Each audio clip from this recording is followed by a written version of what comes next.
할렐루야. 5월 12일 목요일 원포인트 큐티 시간에 함께 하신 성도님들을 주님의 이름으로 환영하고 축복합니다. 오늘 하나님께서 우리에게 주신 말씀은 마가복음 11장 1절에서 10절까지의 말씀입니다. 함께 읽겠습니다. 그들이 예루살렘에 가까이 와서 감람산 벳바게와 베다니에 이르렀을 때 예수께서 제자 중 둘을 보내시며 이르시되 너희는 맞은편 마을로 가라. 그리로 들어가면 곧 아직 아무도 타보지 않은 나귀 새끼가 매어 있는 것을 보리니 풀어 끌고 오라.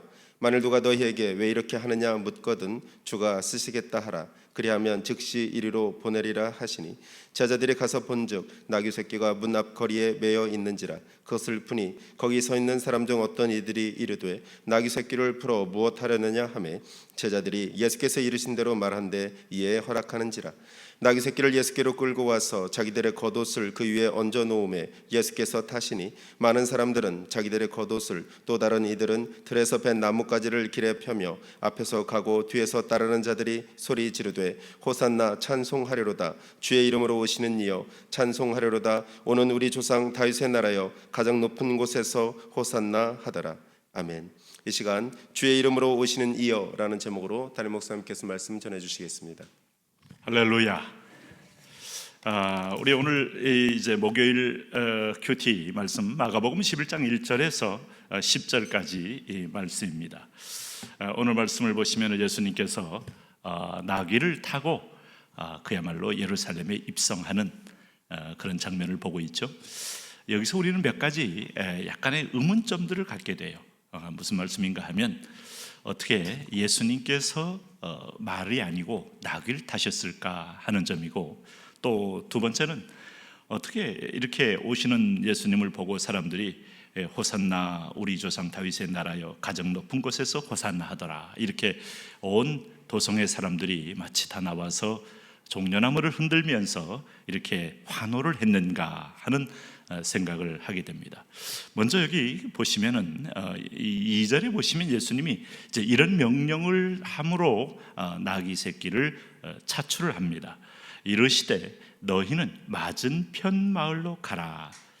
그리로 들어가면 곧 아직 아무도 타보지 않는 나귀 새끼가 매어 있는 것을 보리니 풀어 끌고 오라.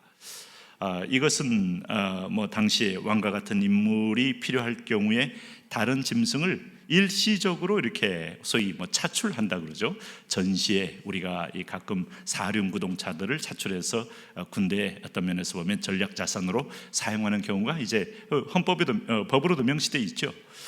내 사유물이지만 국가의 위기 때는 국가의 어떤 공용으로 바로 복납을 하는 이제 그런 경우를 볼 수 있는데, 이것은 왕이라고 보기에는 예수님은 아직도 지위가 없어요. 그럼에도 불구하고 예수님 말씀 속에는 아직 아무도 타보지 않는 나귀 새끼, 그러니까 순전한 나귀 새끼, 아주 누구에게도 그 등을 빌려주지 않는 나귀 새끼, 하나님은 이것을 의도했고 또 이런 것을 준비했고 이것은 신적 권위가 들어가 있는 거예요. 우리 예수님께서 초자연적인, 또 어떤 면에서 보면 초현실적인 기적들을 행하시면서 그가 두 가지를 보였어요. 인간의 모습으로는 그야말로 노숙자와 같은 모습이지만 그의 영적 권위, 하늘로서 온 하나님의 아들, 죄 없으신 하나님의 아들, 이 부분에 대해서는 마치 요한복음이 얘기하고 있는 그야말로 그는 진실로 하나님의 아들로서의 신적 권위가 같이 가지고 있는 겁니다. 그래서 오늘 여기 이제 예수님께서 아무도 타보지 않는 것에는 오직 온전한 왕이신 그분을 등에 얹고 예루살렘에 올라가 산제물로 죽기 위한 여정의 한 상징성이에요. 그리고 두 번째는 이게 이제 아직 나귀 새끼라는 것은, 나귀는 아직 타고 다닐 만한 그런 여건이 되지 않는 아주, 그리고 정말 말이 아니고 백마가 아니고, 자, 우리가 영웅을 생각할 때 큰 백마나 뭐 말이나 전투용으로 위압감을 주면서 장군이 타고 입성을 할 때 로마의 군장들은 다 그렇게 했죠.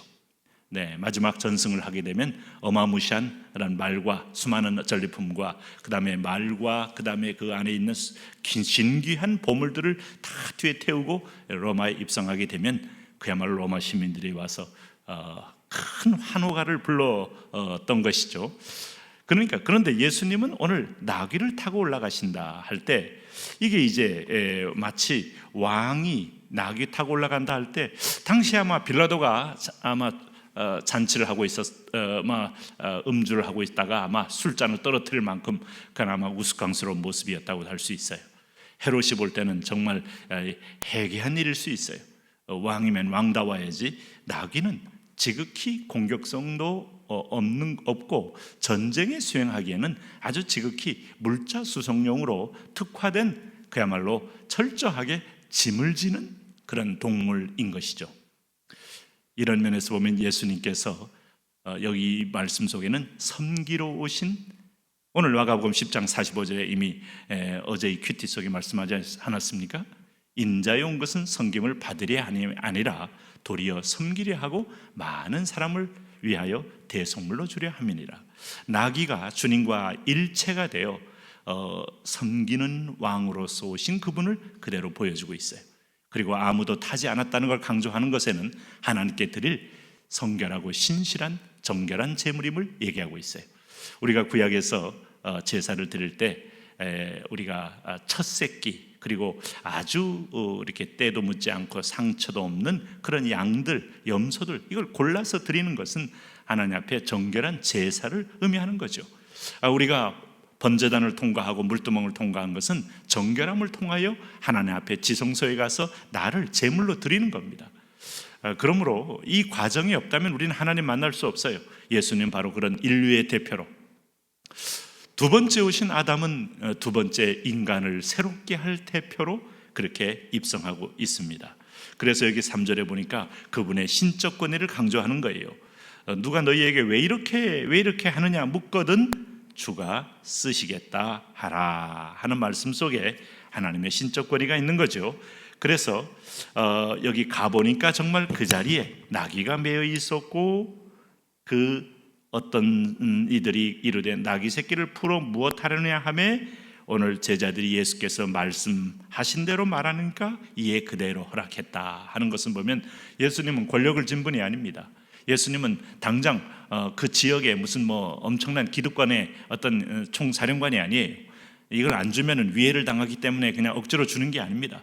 바로 이 상황 속에 하나님의 섭리와 예비가 있어서 그가 진정한 섬기는 왕의 모습이 오늘 세상 사람들에게 시청각적으로 보이는 거예요. 이것을 보고 깨닫는 분이 있고 이것을 보고 깨닫지 못하는 자들이 있을 뿐입니다. 자, 오늘 여기 7절에 보니까 나귀 위에 겉옷을 입힌 것은 사람들이 그를 향한 존중의 표시고, 오늘 8절에 보면 많은 사람들이 자기들의 겉옷을, 또 다른 이들은 들에섭에 나뭇가지를 길에 펴며 앞에서 가고 뒤에서 따르는 자들이 소리 지르되 호산나 찬송하리로다 주의 이름으로 오시는 이여.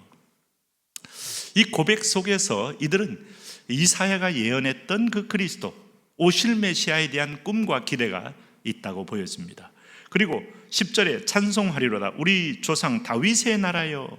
그러니까 아브라함과 다윗의 자손 소경 바디메오가 그렇게 정확하게 그분의 정체성을 고백한 대로 오늘 그분 바디메오의 고백을 통하여 오늘 온 도성 속에 저분이 하나님의 아들로 오셨음을 그들이 알게 되면서 찬송을 하는 모습을 볼 수 있어요. 그렇지만 이 환호한 백성들 가운데 많은 다수가 그를 십자가에 못 박으라고 외치는 반전이 또 있다는 것을 보게 되면 인간의 칭송과 환호는 언제든지 바람처럼 지나갈 수 있음을 알 수 있습니다. 어쨌든 하나님은 분명히 왕은 왕이되 압제하는 왕이 아니라 바닥에서 말구 위에서 올라와서 모든 인류를 포괄하여 구원하여 이들을 동일하게 그리스도의 영광의 보좌로 이끌겠다는 사랑의 왕으로 입성하심을 지금 보고 계신 겁니다. 오늘 바로 그분이 우리의 주인이십니다. 그분과 함께 여러분도 오늘도 품에 안겨서 당당함으로, 이제는 그분이 부활하셨어요. 부활의 권능으로 승리하시기 바랍니다. 살아계신 하나님, 오늘도 그 왕 되신 주님을 내가 주인으로 모시니 감사합니다. 하늘과 땅의 권세를 가진 그 이름, 나의 이름이요 권능의 이름입니다. 그 이름으로 우리가 세상을 이기며 살게 하여 주옵소서. 예수님 이름으로 기도합니다.